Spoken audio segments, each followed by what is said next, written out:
Baga nagaan dhuftan jecha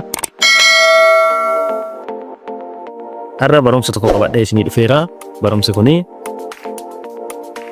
karaa Foddaa TVtiin yookaan immoo hiriyoota keessan yookaan websaayitii garaa irraa dhaga'uu dandeessu.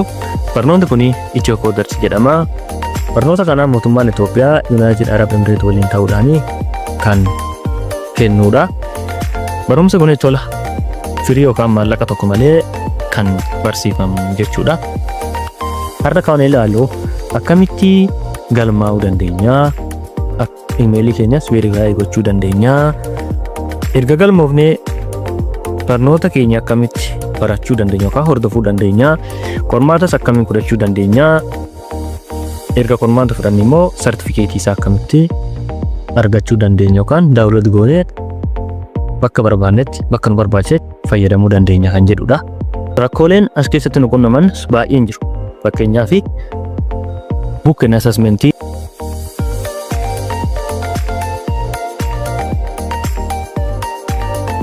maal jennee barreessina jechuudha.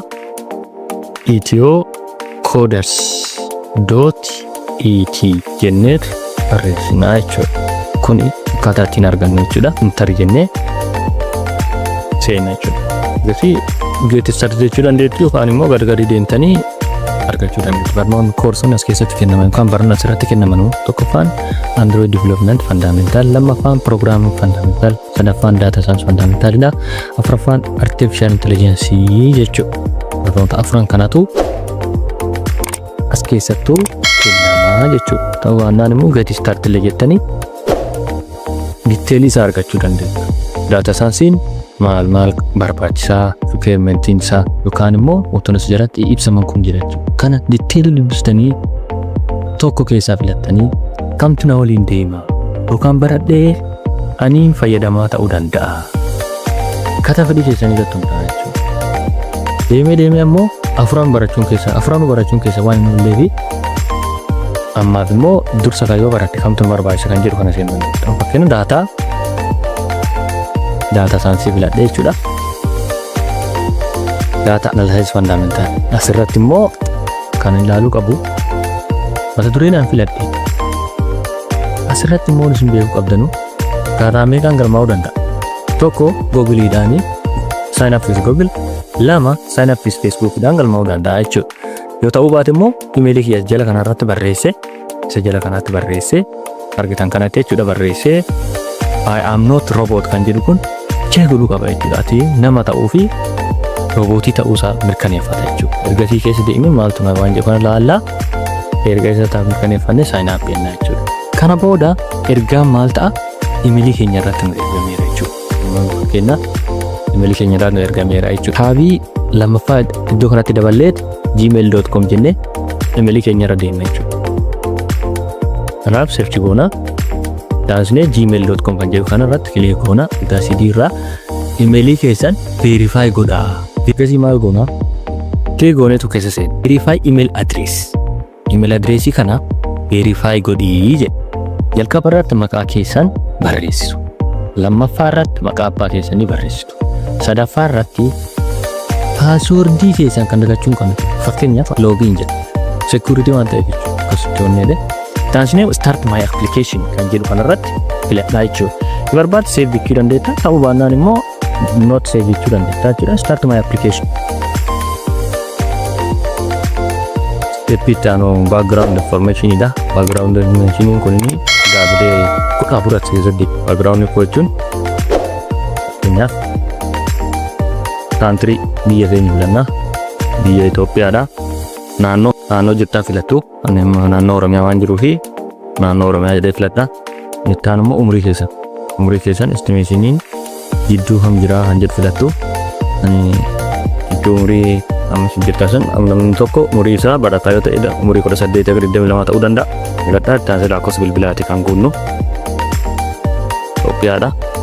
Itoophiyaa kunnaan fakkeenyaaf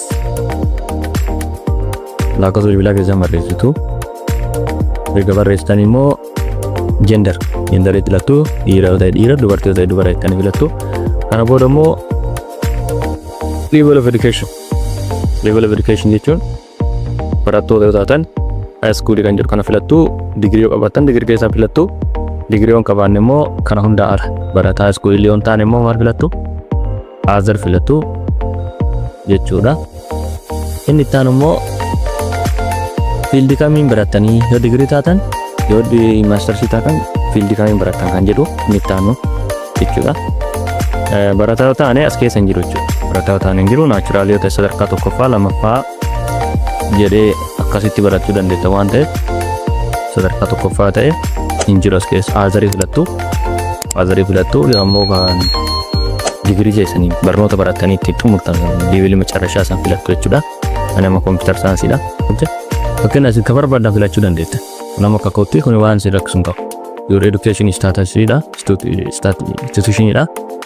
Isa filattu inni itti aanu immoo current employment status jechuun yeroo akkam hojjettu, full time hojjettu moo part time hojjettu moo freelancer moo entrepreneur moo barattoota yoo taate immoo barataa filattu. Yoo hojii hin qabaanne immoo unemployer kan jedhu kana guuttu.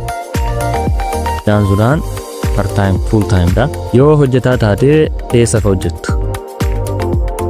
hojjettu yoo barataa yoo ta'e eessa hojjettaa yeroo kam keessa hojjetta ka jedhu kanan guutta.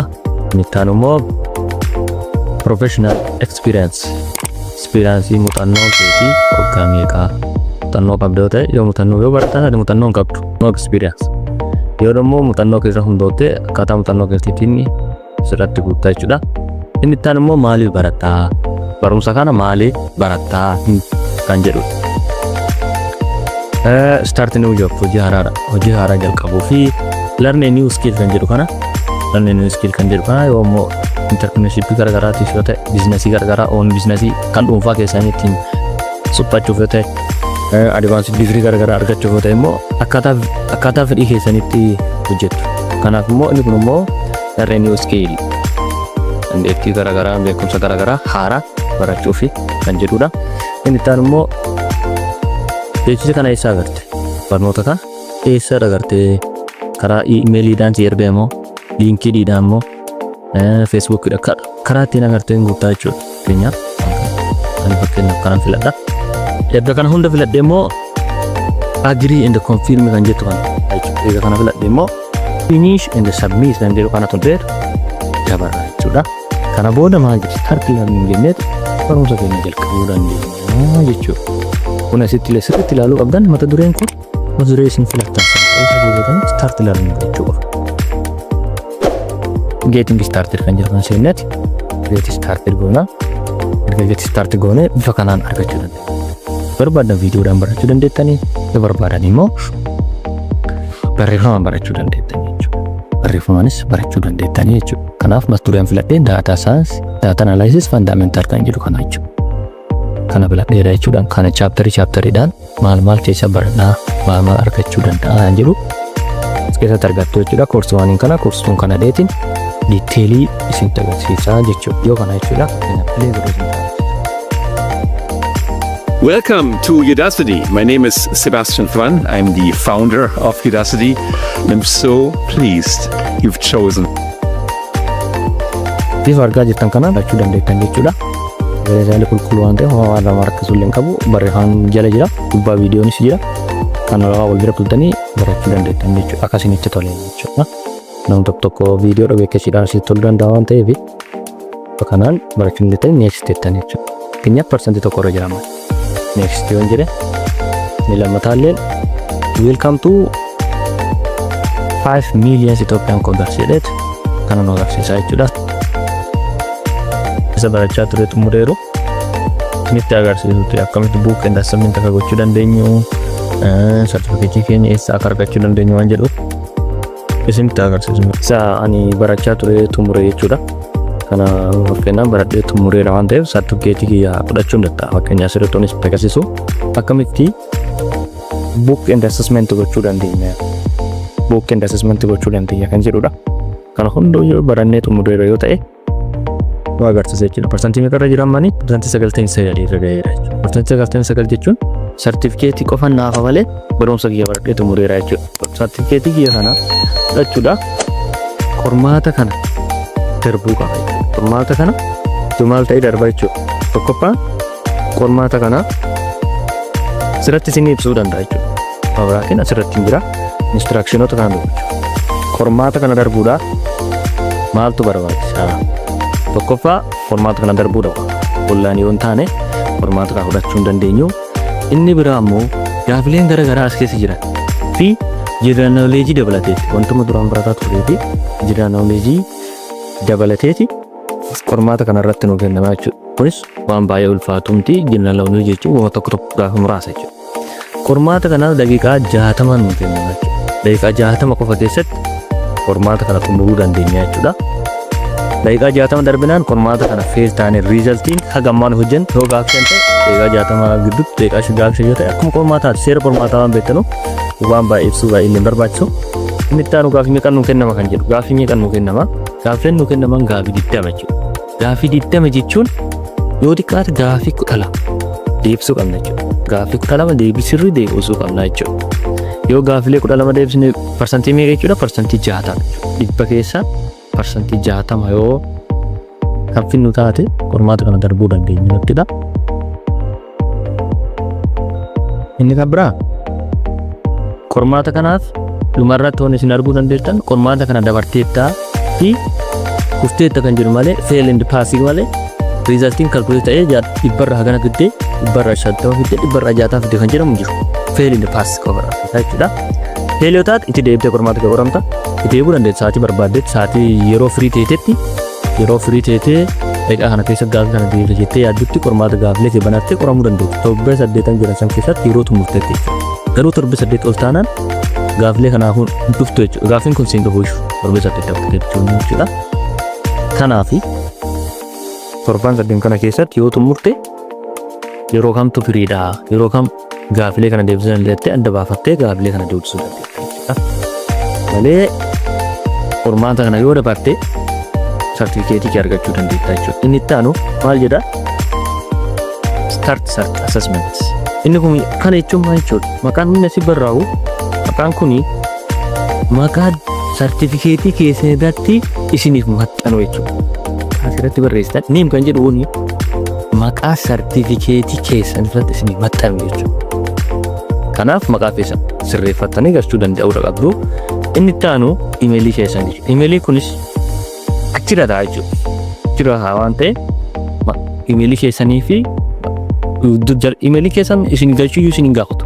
Emailii keessa ofiin gala waan ta'eef galchuu isin hin gaafatu. Start assessment yaan jedhu maal godha? Gara gaaffilee saniitti na dabarsa jechuudha. Kanaaf gaaffii sanitti maal agarsiisu fi tokkoffaa seera yuunivarsiitii keessatti illee hin danda'a.